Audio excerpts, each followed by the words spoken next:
guys. So, if you saw the first part of this video, that means you're still here. So, this is what we call in the biz a chopstick. But this is a camshaft with a lot of lift and a lot of duration. And we're going to be putting it in here. And now, I don't know if you've seen the short, but it kind of already ate half of a cam lobe, and that's why we're doing this. So we had to completely rebuild the rocker shaft, or the rocker assembly, and now we're putting this in here.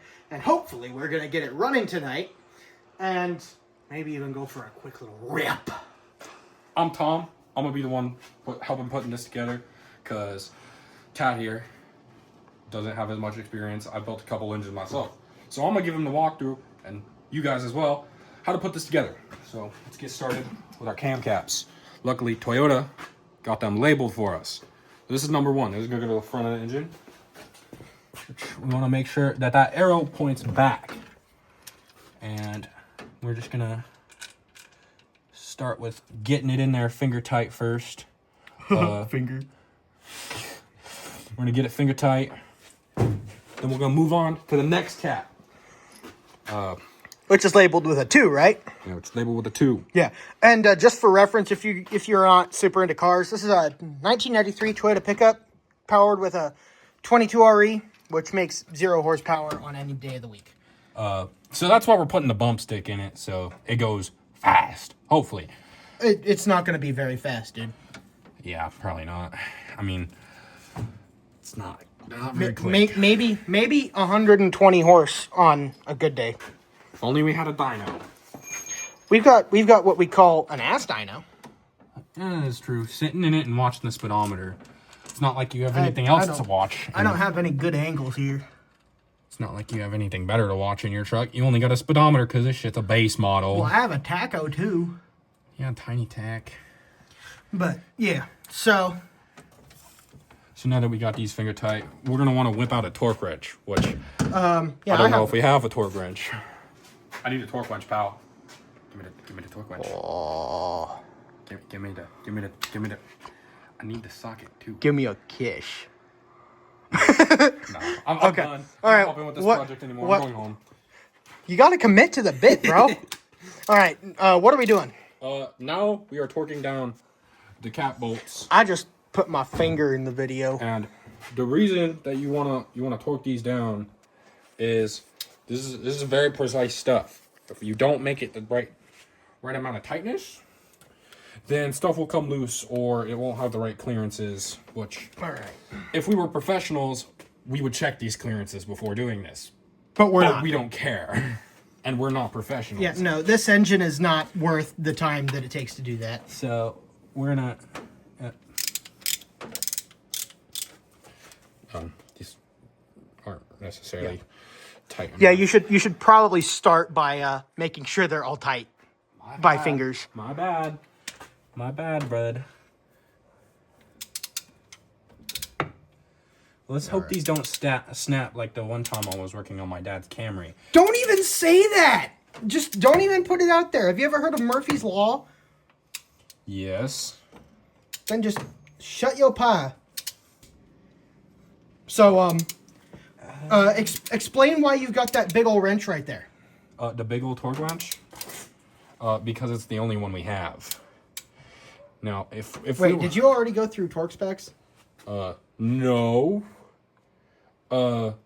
Anyways, we're supposed to torque these to 14 foot-pounds, which you do by setting it here, which... Hold on, just stop moving.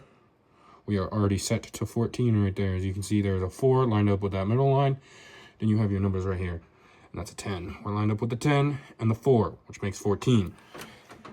Something is really getting me concerned with this bolt. Well, you also should probably start by touching that one a little bit. That's a fair point. Steps, bruv. Steps. We're totally professionals. Can you tell? Hold on. I have an idea. Let me go find my wherever I put it. Oh, here it is. It's over here. All right. This is a little impact screwdriver with a adapter on it for sockets. All right, folks. I have grabbed something to speed the process up along. Now, to be fair, you should never use power tools on anything up here or down there. But, especially if you care about it. But the only reason I brought this out is so that he doesn't have to twist every single little bolt by hand. You just gotta go really light with it. Yeah. Right until it stops. Exactly. We don't want any clicks on this. No, because that could exceed the torque of what these are supposed to be at. That is stupid hose. Quit being a hose.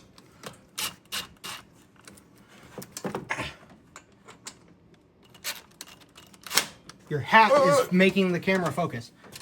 My bad. All right. And now you're going to torque the rest of those? Yes, sir.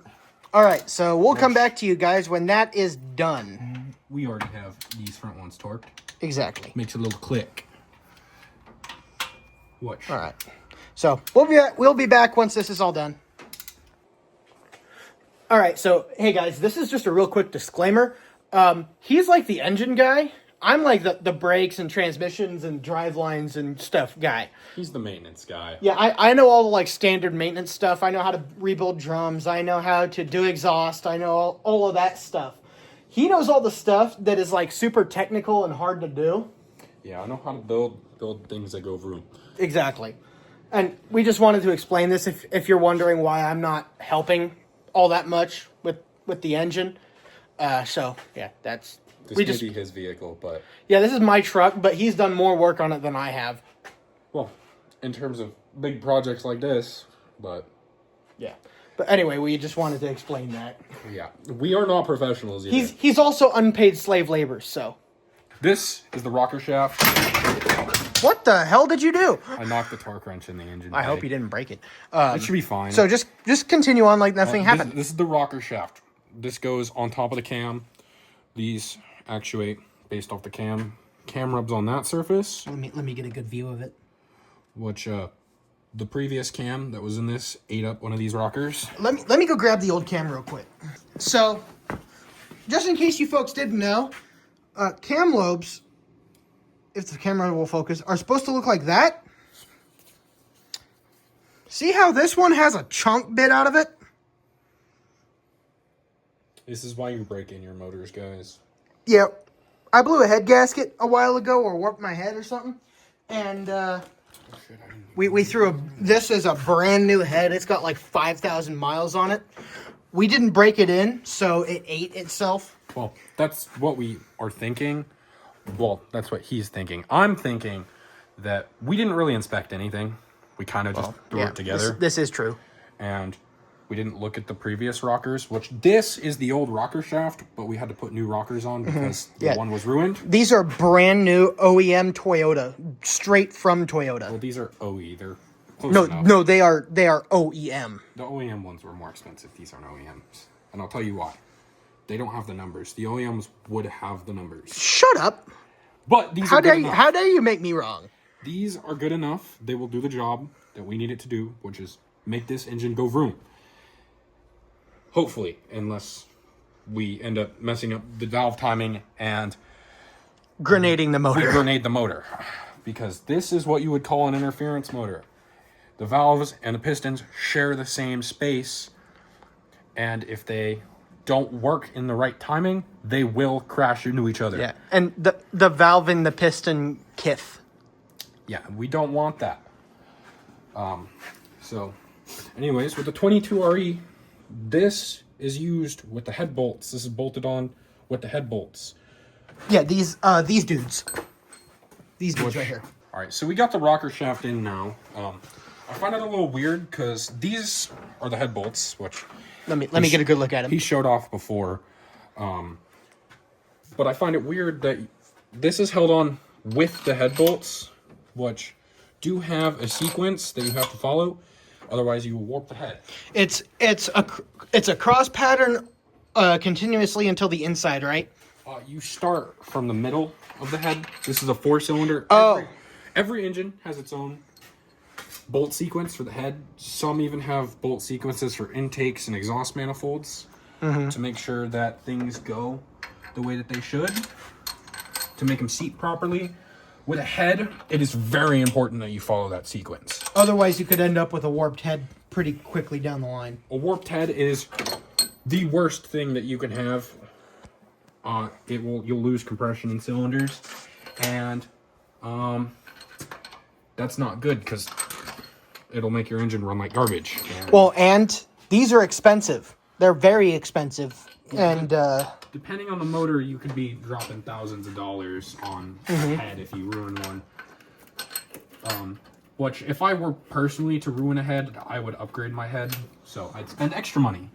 Exactly. Which, if you do warp a head, depending on how badly it is warped, you can do what is called head resurfacing to take it to a machine shop. Yeah, that's where you rub the head along the pavement, right? No, that is the wrong way to do it.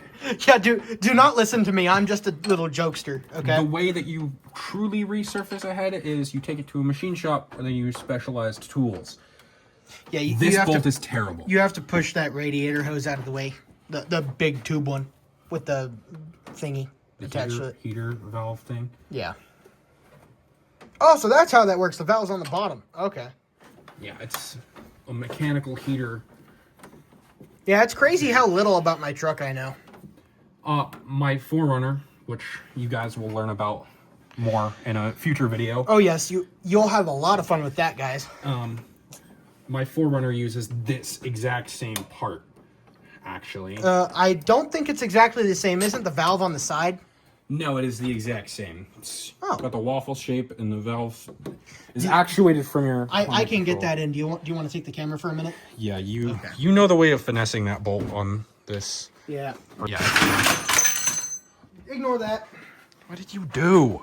I'm kind of a klutz, so yeah, I just knocked a whole bunch of probably very sensitive components onto the floor. Not the impact. Well, I dropped these on the ground too. This is the distributor drive gear. Oh, I chipped it a tiny bit. This is the distributor drive gear. If you let me get past you real quick. Yeah, it's right here. And on modern cars, they use Ignition coils. Coil on ignition plugs. coils. Yeah, COIs or COPs. And this is a little distributor. What it has is a... This is its coil right here. It has a single coil. Newer cars have a coil on each plug. Yeah, and then this has a little helical gear that will attach, if I can remember how it goes, like this. It'll go like this on the cam, and then as the cam spins, it spins a little rotor inside of this cap here. God damn it! Inside of this cap here, which will make a very close pass against some metal contacts in each of these little tube things, and then it will cause a spark to arc across, and then it will go down your plug wire to zap your spark plug, spark plug, which would go in here, and then fuel go boom. Well, in theory, if you don't have issues, you're ruining the poor gear. It's fine. It's fine. I hope you have a lot of memory on that phone. I sure do. Okay. Anyway, I'm not putting it in. Back to what I was saying. I learned that these are very fragile, and it's not ideal when you have it break when trying to fix your car, and then you have to go buy a new one. It was not a very good day. It was a 7-hour job. I didn't know that. Just to get it taken apart. It took only an hour and a half to put it back together. Just to have to take it apart partially because my fuel injectors were leaking. Well, to be fair, that was probably the factory heater splitter thingy. Yeah, and that's just shy of 30 years old, and plastic... Actually, no, that's over 30 years, I think. No, it's a 99. I'm just dumb. It's 27. I had a D in math, so I'm really bad at it.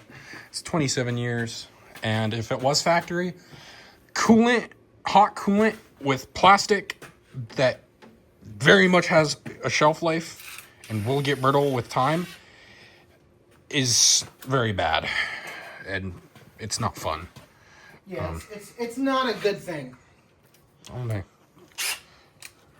All right, here we are. or torquing it. And I'm behind the camera this time because he wants to torque the bolts, and I don't want to be responsible for him snapping either. Do you hear that click? Just a little click there.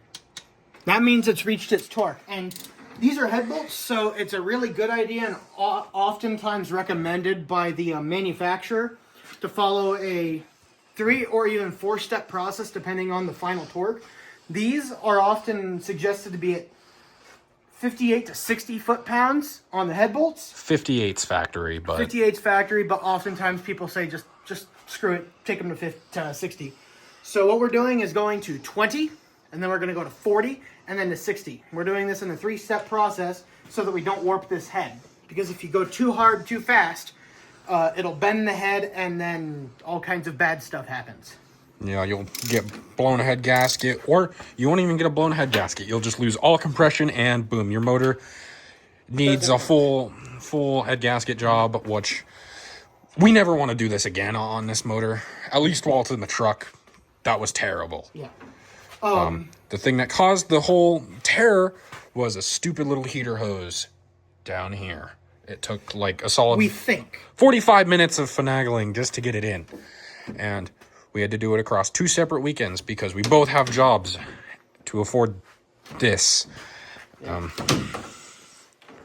right, so, but we're doing a torque sequence, and you want to go to the farthest bolt. That's not necessarily true. With this one, I started here, and then I went to here, and then I'm going to go to here, and then to here, and then across the pond to here, and then to here, and then to here, to here, to here, to here. And that's our first step, and then we've got to do that 2 more times. Yeah, so the sequence goes 1, 2, 3, 4. Basically, as long as you follow the sequence close enough, then it is okay. You don't have to do the exact bolt as 1 or 2, but you do have to start in the middle, and then you do have to do it in that pattern. If you deviate from that pattern, high chance of warping your head. However, some people have gotten away with just rattle gunning their heads on and being just fine. Right. We do not recommend it. We don't condone that type of behavior for poor motors. Well, if you want to see that kind of behavior, if you're for some reason not watching them, go search up Garbage Time. They're an Australian-based automotive YouTuber. They do a lot of the stuff that we're going to be doing on here, but with just what seems to be a far higher budget. Yeah, because they've been around a lot longer than us, and they actually make money. And they get to work on actually cool stuff. Yeah, we only have 2 junky Toyotas to work on. Okay, so but you might get a special guest appearance. There, and then there, right? Just to make sure. Which one did you just do? I just did this guy. I want to jump to that one. Oh. And then as you can see, as I torque it, the ends of the rocker assembly are coming down. It's coming a lot easier this time because the valves aren't adjusted, so they've got a lot of wiggle. I mean, none of them are touching, even when the, okay, I just lied my ass off. Never mind. Don't listen to him. He's not a professional. I am not a professional. Do not listen to anything we say. Anyways, you guys might get a special guest appearance vehicle, potentially. It's another Toyota that he has here.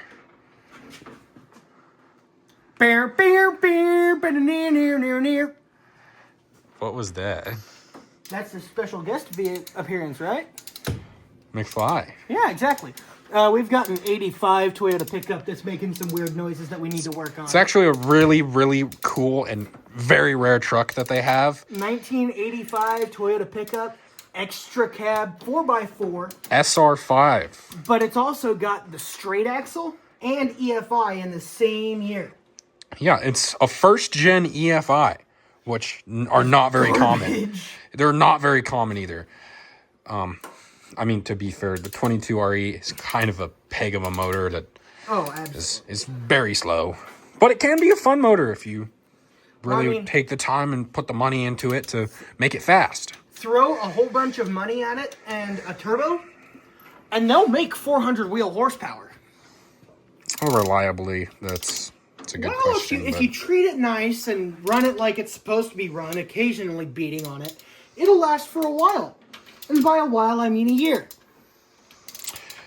They did have factory turbo versions of this motor. It was the 22 RTE, which was fairly rare. No, it's really rare. You don't find them. Oh, I found a few. Yeah, and they're really expensive. Like, take normal Toyota prices. Like, if this truck was nicer and didn't have almost 400,000 miles, it'd be a $5,000-$6,000 truck. Probably But since more. it's got, yeah, probably. But since it's got so many miles and it's so beat up, it's worth maybe $2,000 on a good day.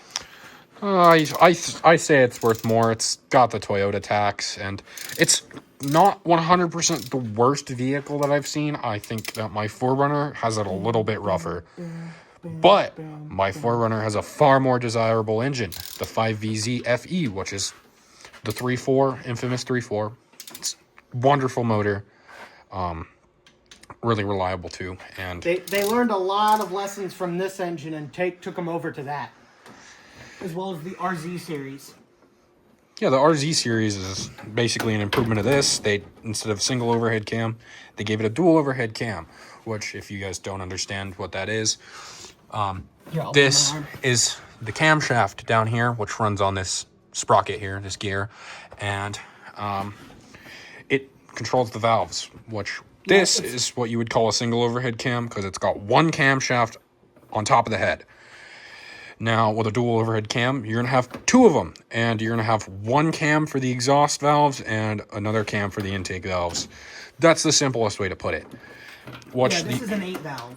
This is an 8-valve single overhead cam. Really, really basic. No variable valve timing, none of that. It got Technically a 2-valve if you're going by per cylinder. But otherwise, yeah, it's an 8-valve engine.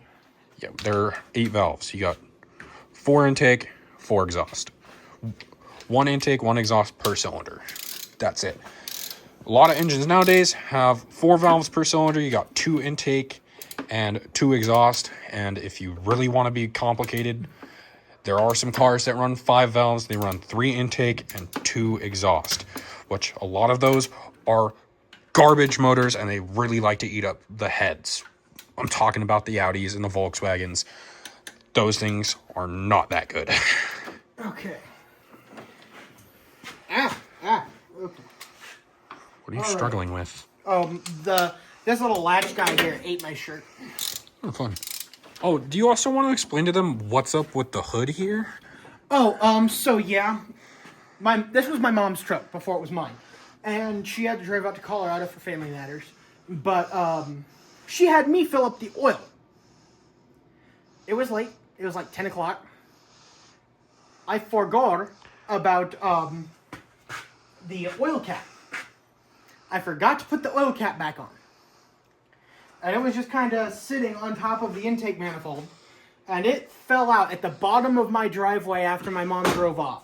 She stopped at the gas station because a whole bunch of oil had splattered up here and then started dripping on the exhaust. This wasn't here, it was the stock manifold. But, yeah, it started smoking, and a light came on, the low oil pressure light. Yeah, it spewed a lot of oil out. But. And that's why that's like that. And someone hasn't been bothered to clean it, despite me saying that we should just clean it. I'm probably going to cut holes in this hood anyway, so it doesn't matter. What are you going to cut holes in it for? What else? Scoops. You're going to put scoops on this thing? So, the intake sits here. So, folks, I'm planning on giving this a carburetor, and yes, I know that sounds stupid, but I'm planning on making it a lot faster, because this has what's called OBD1, and it's really hard to tune OBD1 if you don't have a whole bunch of equipment.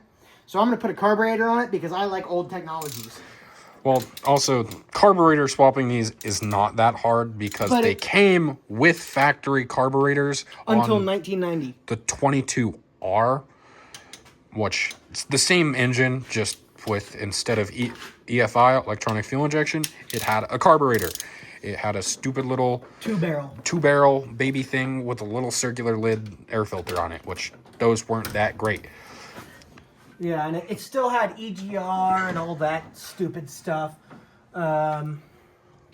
It had a whole bunch of dumb stuff, but Offenhauser makes a dual plane manifold for a 2-barrel for these.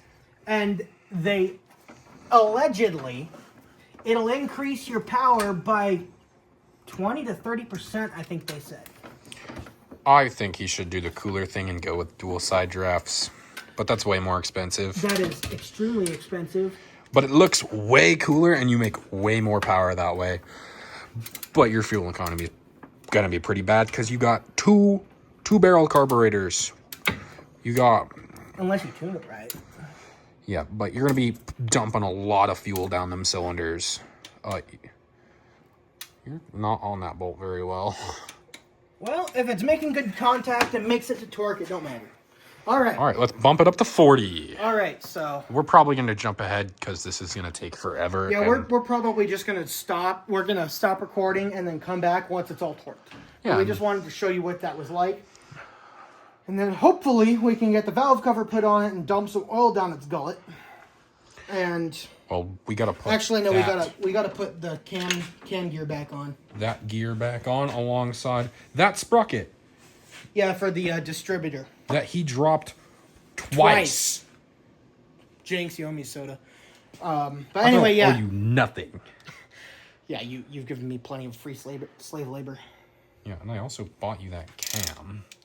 As a birthday present.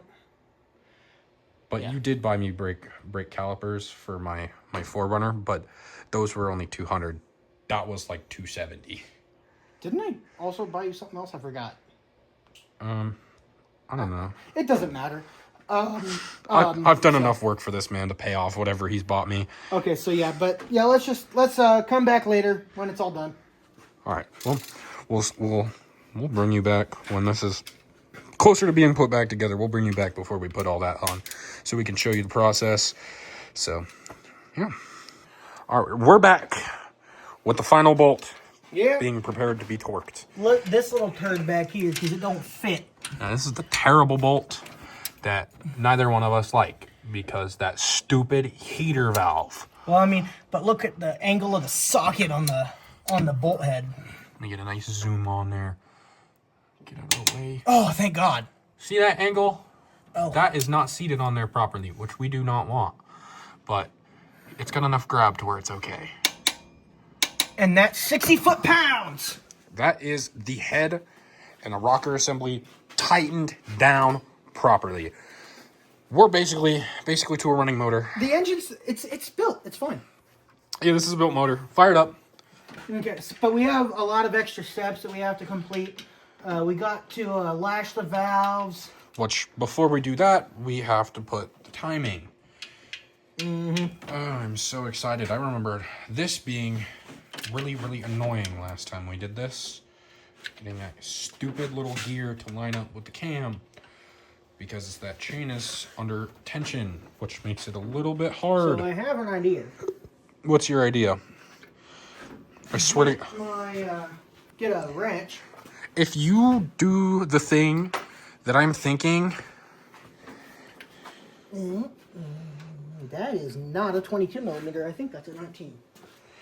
Okay, you're turning the motor is what you're Well, doing. I mean, what we figured out last time is if you wiggle the motor back and forth a little bit, it'll make the tensioner retract. Yeah, the tensioner will retract back, which will lose some tension off there. And then I was a smart boy and remembered where the cam was in its position, and it was right around here.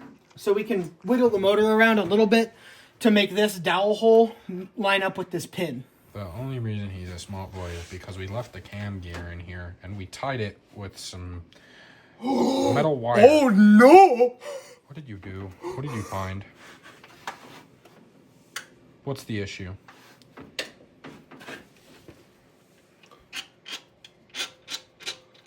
What are you playing with down there? Nothing. Is that the pulley bolt? That may or may not be the crank bolt. Why did you pull it out? Because it was finger tight. It was loose. You were supposed to... But hey, now I can get the right socket. You're supposed to tighten it. It was the right way. Ow! Ow! You deserved that. Screw off. Ellen. This dude just pulled one of the most important ass bolts. Well, Oh, you know why it's loose? Because we didn't actually torque it last time we put the motor together. we were just like, yeah, good enough. We kind of just slapped it together when we put it together. We were desperate. We just wanted to get this stupid thing back on the road. We were so tired of this thing. This thing has brought on a lot of struggle. A lot of stress, a lot of struggle, a lot of lost monies. And it's mostly because of this engine. Yeah, and this is the third engine that's been in this thing too. If this wasn't the engine that was in it, we'd probably have a better time. Honestly, the engine that people say that is garbage, the 3VZ, the 3-liter V6, the 3-point slow, 3-point no-go, would have been better than this because, one, it makes more power, and two, it's not as bad. I mean, it has head gasket issues, but they're easily able to be addressed by changing the exhaust and putting head studs on it, and that's all you got to do. And boom. What as far as the exhaust, I think it's the driver's bank, this side of the 3VZ that wraps around the back of the engine, and they routed it a little too close to the head. So that side gets really hot and makes the head gasket weak and makes it go. And if you put the engine under tremendous amounts of stress, like Toyota drivers seem to like to do, it's only because we can, because Toyotas are pretty gosh darn reliable for the most part. Aside from for some select circumstances. Very, very select circumstances there. All right, so there are some bad ones out there. I'm talking about the new ones. 1 hour later. All right, we're back, folks, after some minor technical difficulties. Yeah, we got the cam gear is on. Yeah, it wasn't wanting to go on. It was getting all kinds of hung up. And I'm letting Thomas have some wrench time so that I can do some recording. But, yeah. Now, in theory, this motor can turn over with no issues. Three-quarter. We get a three-quarter. So we can torque this freaking thing to 50-something foot-pounds or whatever it was. You want to confirm that? 58. I remember it. No, 52. 52, I'm sure it's 52. 52? Okay. Do you have a short wire socket for this? Because there's not a lot of room. A what? A short boy 3/4. Well, we could potentially get a... A few moments later. All right, guys. So what I have here is some zinc supplement, and I'm mixing some break-in oil. The Rizlone. Yeah. I'll hit you with a quick little reference for you garbage time viewers. We're the Rizlone Rizzlers. But that's an old video. Trying to pour this through the camera is very hard. But yeah, I'm mixing this so that we have a little bit of extra zinc. Zinc's good for breaking in a motor. Exactly, and then I have the motor with this cam calls for a initial like 60-second warm up to allow for timing adjustment and just allowing the motor to warm up a little bit. And then it tells you to raise the RPM to 2,000 RPM for 20 minutes. Yeah, so about a 21-minute break-in period. Exactly. Roughly. We might do this tonight. And then after that, they want you to let it idle for 5 minutes and then do an oil change. We might be able to finish this video tonight. We might not have a part 2. Maybe. But I even put a oil pressure gauge in here for funny. Well, it's a good thing to have, but it's not very helpful in the engine bay if you're trying to monitor it. I'm not. This is just for this. Watch video coming soon with the 4Runner. We're gonna put some cool gauges in it too. It'll probably be one big video of the 4Runner getting some cool shit. Hey, I thought we weren't using bad language on this channel, sir. We'll bleep it. that's So, actually, never mind. Okay, so what are we doing now? Now we should probably turn the motor over first. Make sure that nothing contacts at all. Okay, so Hand turn. If we turn it with the starter and there's contact, there's enough speed there. all right, Shit will break. Okay, you have the camera, and I'll turn the motor so that you're more attentive at this stuff than I am. All right. We're going to give it a listen. If we hear any bad noises, he's going to feel for if it catches, and we're going to listen for bad sounds. All right, so no problem. The ratchet doesn't spin the motor. Oh, never mind. It does. All right, we got valve movage. Valves are moving. Hey, Thomas, can you go make sure it's not in gear? Because I'm pretty sure I put it in gear. This is a manual transmission. It's got a dingle stick. It seems like you're in neutral, bud. All right. The motor might just be a little tight because it's got a new high lift cam in it. It's really pushing them damn valves. Are we catching it all? Okay. Are we good? Time. What? Something feels a little off. We're grabbing the bore scope. Oh no! That doesn't. Oh. Those are loose. This one should be on the exhaust stroke, which means that one. This one is on compression. Both of those are. This one is. No, that's on an intake stroke. This one, it's probably just ending or beginning. I don't know where we're at. That one is on the exhaust stroke. Cylinder number 3 is on compression right now. He's whipping out a cool little tool here called a bore scope. Yeah, now you're looking at yourselves. This will let us take a peek in them cylinders. See what's going on in there. Okay, I'll make it so that the viewers can see. He's inserting the camera in. You seen anything? Camera. Oh, that's at the bottom of the exhaust stroke, I think. Yeah, that one's just starting the exhaust stroke. Yeah, no, it's at the bottom of the intake, isn't it? No, this one's an exhaust. Oh. Exhaust valve is down, intake is up. And the exhaust pipe is right here. Yeah. This guy, no, it's this one. This one's on intake right now. Okay. Cylinder 2 is on intake.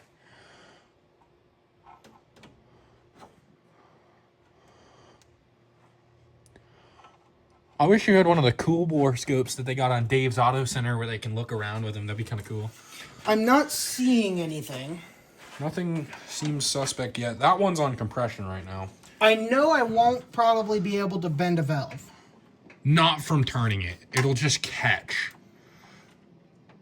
Also, we shouldn't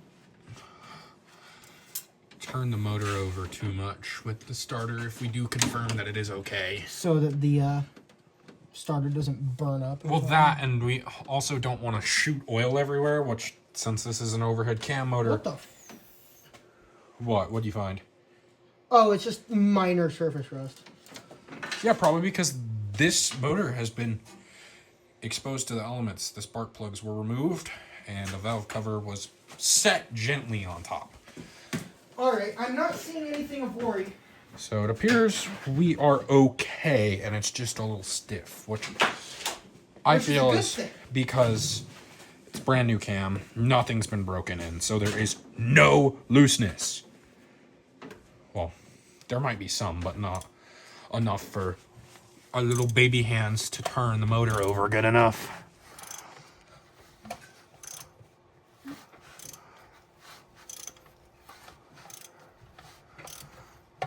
All right, it appears that we are not catching.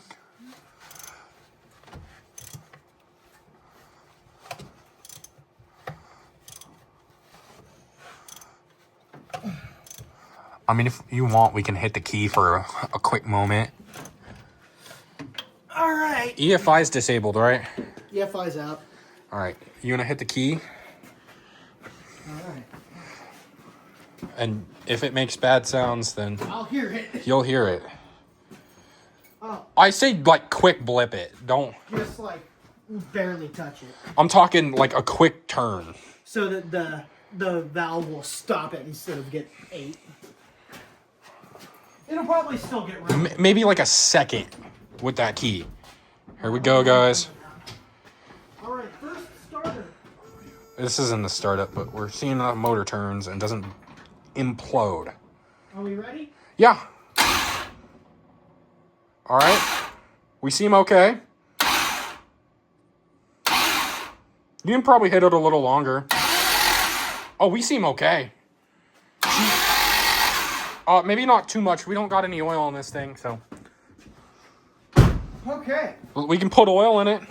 Also, my well, it doesn't seem like my fitting's leaking.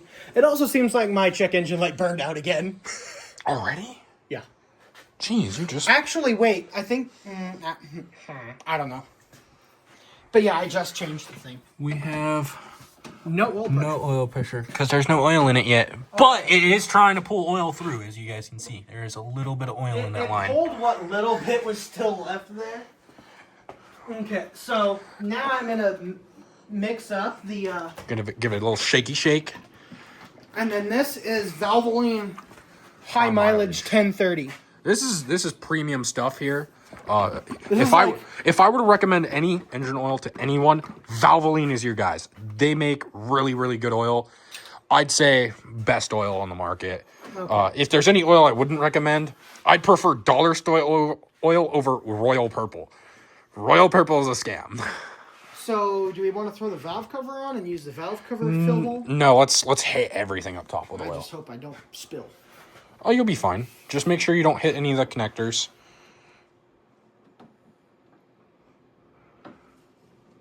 What is making noise out there? Might be my fuel pump. Is your key still on? Yeah, I forgot. No, I mean there's something blowing around. Oh, well, there's the... Oh, it's a little... over there. It's a little windy out here. That's what it is. It's just blowing stuff. We probably shouldn't leave the key on. We're gonna turn that off. Let's not kill the battery before we can start the damn thing. What? Oh, I almost just sent it outside of the head where it's not supposed to be. Oh, I did a little bit. Oh, we'll burn a little bit of oil. I dumped plenty up there. I'm just gonna. Did you get the back half? I did. Oh, those look a little dry back there. Those back two. I'm not getting it that close to the firewall. That's not happening. Just give it a little dab. I'm trying to make some clearance for you. All right, good enough. Yeah, there we go. And then we're gonna spin the motor, see if it makes oil pressure. What if it does? It's gonna shoot some. Maybe. I don't think this has that high a volume of an oil pump. It does make that much pressure. You're sure? Yes. It's gonna make at least like 15, 20 PSI, which is enough to make it shoot stuff. All right, and then we're just gonna dump it right down and fill it. How much oil does this thing drink anyway? A bit. How much is a bit? Like almost to a full one of these. Oh, so like 4.5? I think that's actually what it says. You got like 4.5, 4.6. What is it with Toyota motors drinking so much oil? Because they know they're gonna burn 2 liter in my mother's car takes 4.5, 4.5 quarts. And right. my V6 and then the 4Runner takes 5.5. Oh, are we? No. I did. So the last time we put this motor together, I may or may not have dumped oil in it without putting the drain plug back in. Yeah. So. How Yeah, we're showing on the dipstick. Oh, we're showing a lot on the dipstick. Pro Strat, guys, just flick it in the wind. That's what I always do. It's a Pro Strat, trust. Now the question is, are we overfilled? We're slightly under. Slightly under? It's okay. I'm going to fill it up to where it's supposed to be. Which is just a little bit more, maybe? Like there. And then we can dump what's left of this in the new Well, we also do have a fair amount of oil sitting up top, too. Ooh, look at the green. It's mixing up there with the old stuff, but green. That's... It's fine. That might be the zinc additive. I'll bet you that's what it is. All right, you want to turn it over with oil? We're going to put the valve cover on first. We'll slightly set it on. No, we're going to put 2 bolts in it. Thank you. Oh, Merry Christmas. You can have your very cool Ford blue valve cover. Yeah, Thomas and I painted this when we put the engine back together because we got bored. Yeah, we wanted to do something cool to the car, to the engine, that we don't like very much. All right, let me grab 2 of these valve cover nuts. We wanted to give it some... Give it a little bit of style. What did the kids say? Aura? Oh, yeah, whatever the hell that means. It's funny, we're both barely 18, but we don't understand anything related to our generation. You got all the hoses and stuff out of there? Yeah, it's sitting down. All right, just basically hand tight. Well, we're gonna actually tighten them down, but still, I just want 2 on there for safety's sake. This thing is actually close to firing up. Pretty close. We just have to hook up the intake and all the stuff, but we do have to pop the valve cover off and do the valve lash. Adjust it enough. Which, speaking of which, where do you put them feeler gauges? They're in his box. In his box. All right, so now we got the valve cover back on. Awesome. We got the valve cover back on. We're gonna see if she builds oil pressure. Put the distributor in, make sure oil doesn't shoot out. It's either gonna show oil pressure on this gauge, or it's gonna shoot oil everywhere. So Let's hit it. I'm gonna give it like some quick backs to see if you see any oil. Let's hit it.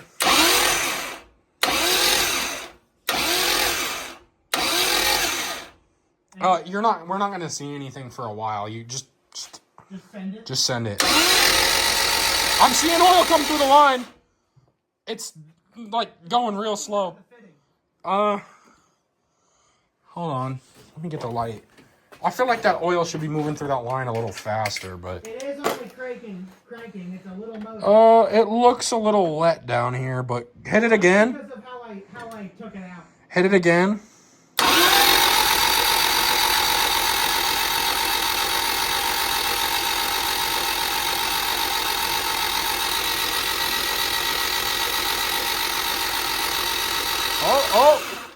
We're making pressure, and I'm. Is it dripping? I'm not seeing any drips, but it does look wet. But then again, every part of this damn motor is wet. The reason why it's wet is because I never wiped anything off when I took the original plug out. All right, you want to keep hitting it? Tell me what pressure we are.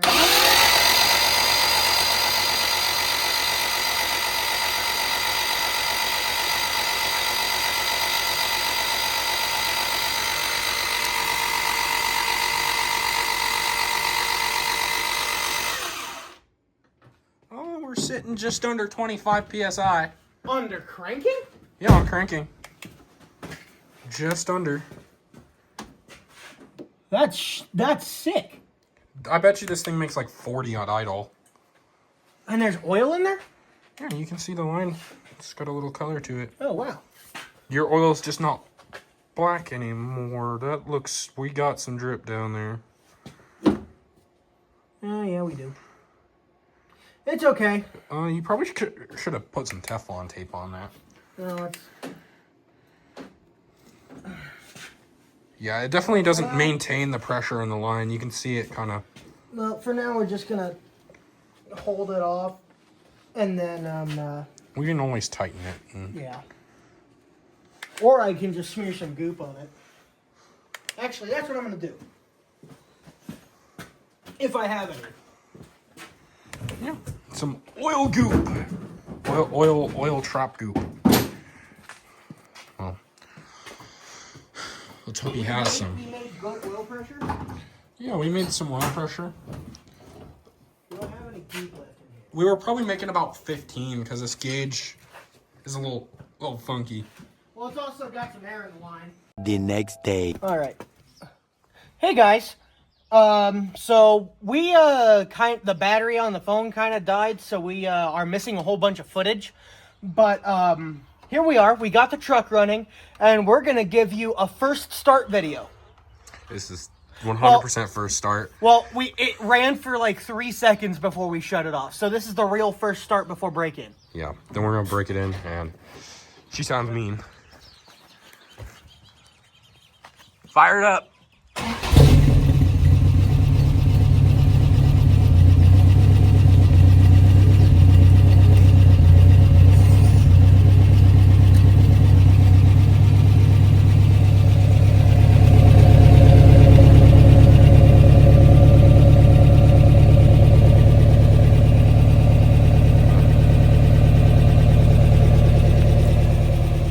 Doesn't sound much chop yet. All right. Where's all the chop at? It's at 1,000. It's at 1,000 right now. Yeah, I know. I need you to go watch the gauge and tell me when it reaches 2. When it reaches 2?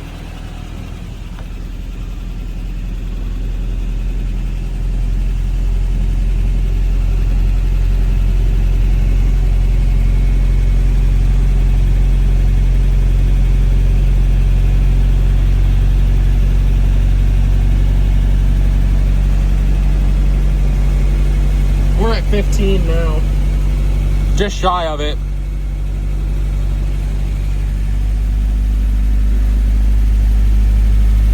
Still at 15, we were just shy of 15.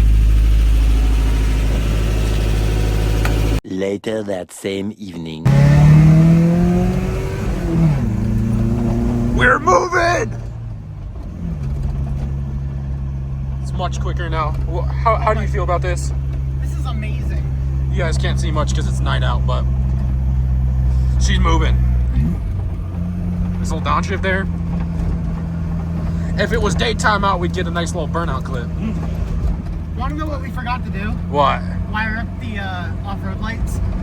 Oh, that is true. We forgot those. The wire is kind of just dangling in there now. It should be fine. Are you recording? Yeah.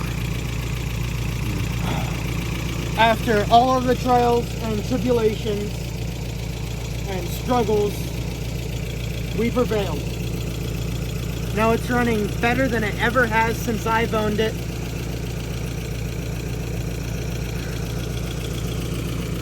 Just getting some nice fine little adjustments after a quick little rip. She's running good.